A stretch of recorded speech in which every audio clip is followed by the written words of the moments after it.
Severn Cullis-Suzuki는, then at the age of 12, delivering her famous address at the 1992 first UN Earth Summit that took place in Rio de Janeiro. The video of her address has more than 21 million views on YouTube. Well, now Severn is back in Rio, this time as a veteran international environmental campaigner and mother of two. We welcome you to Democracy Now! That was 1992. Can you talk about what has happened in the intervening 20 years? Do you feel that there has been real progress now at this summit, Severn? Good afternoon. It's an honor to be on the show. 20 years have passed, and everybody wants to know, what have we done? How have we progressed?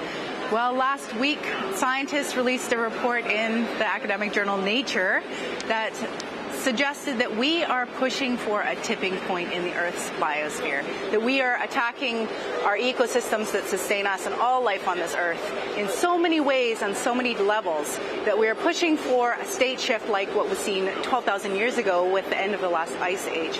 But this time it will be human-caused, and it will be orders of magnitude faster than the 1,000-year transition that happened last time.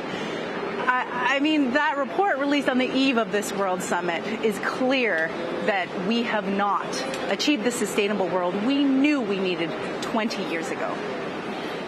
Well, Severn, yet the draft agreement that is being proposed at this summit, somebody did an analysis of the verbs in that agreement and found that the word encourage appeared 50 times and the word support appeared 99 times, but must only 3 times and we will only 5 times. So in the face of this looming crisis, does it give you much hope at all that the world leaders are couching this agreement in such weak terms?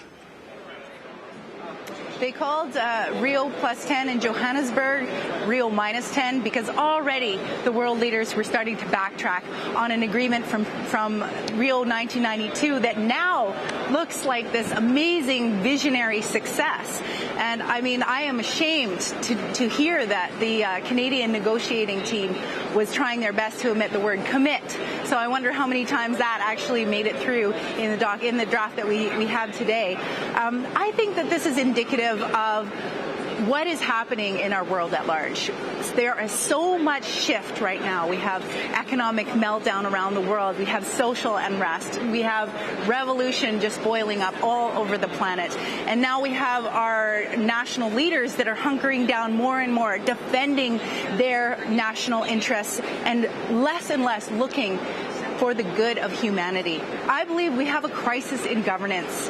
This is showing that the world's leaders are not able to come together and lead for the sake of humanity. What does it mean when the world's elected leaders do not represent the good of the people that they're supposed to care for?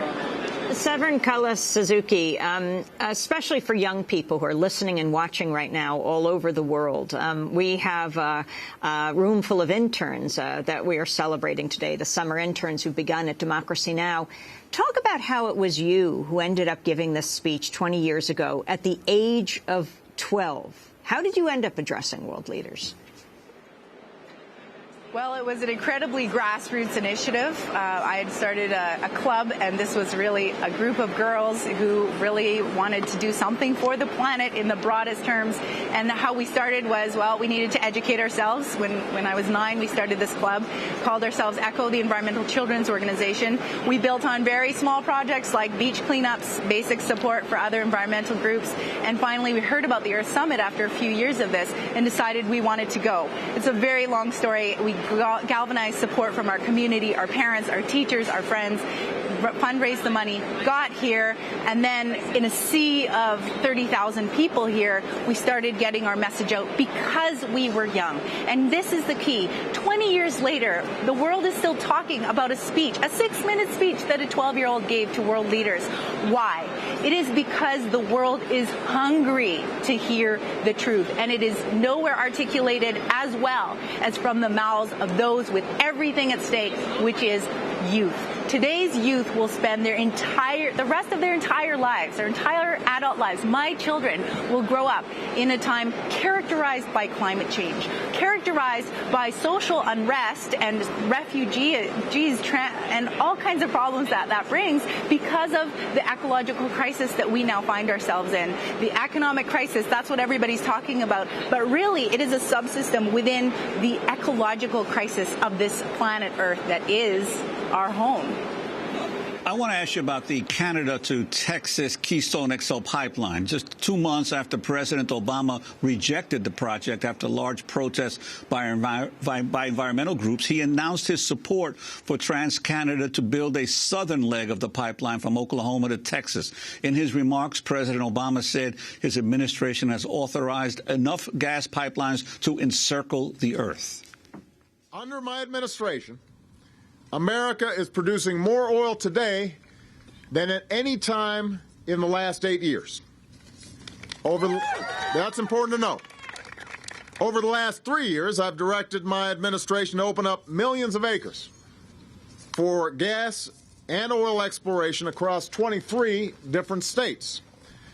We're opening up more than 75% of our potential oil resources offshore.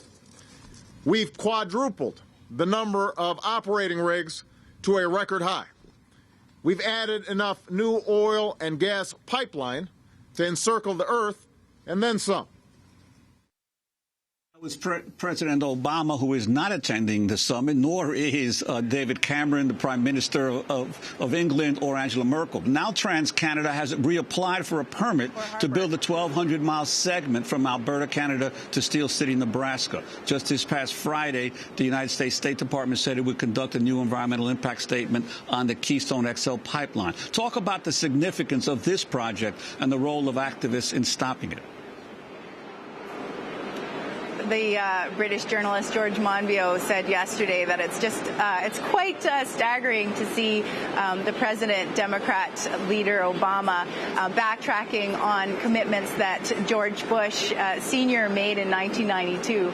It really points to the shift politically that we've come to in 20 years. The realm of what is politically possible is totally on the side of the right, and it's on the side of exploiting the natural resources of the planet as fast as it possibly can, and on a budget and on a scale that dwarfs its opposition.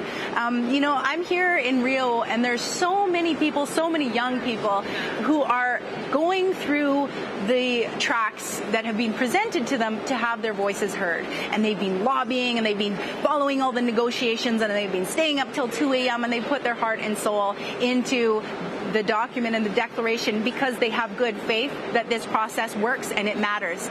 And we are seeing from the lack of interest in this global summit from our world leaders, and in the inability to decide on anything, on saying anything, that this system is broken. It does not work. And I think the Keystone XL, as well as the Enbridge Northern Gateway pipeline, which is proposed from Alberta to the coast, I think we can see by all of the opposition to this that our governments just want to ram it through at all costs, even at the cost of democracy. And that is what I am interested in talking about, is this crisis in democracy that we have in promoting what the people actually want and what actually will carry us forward into the future with dignity.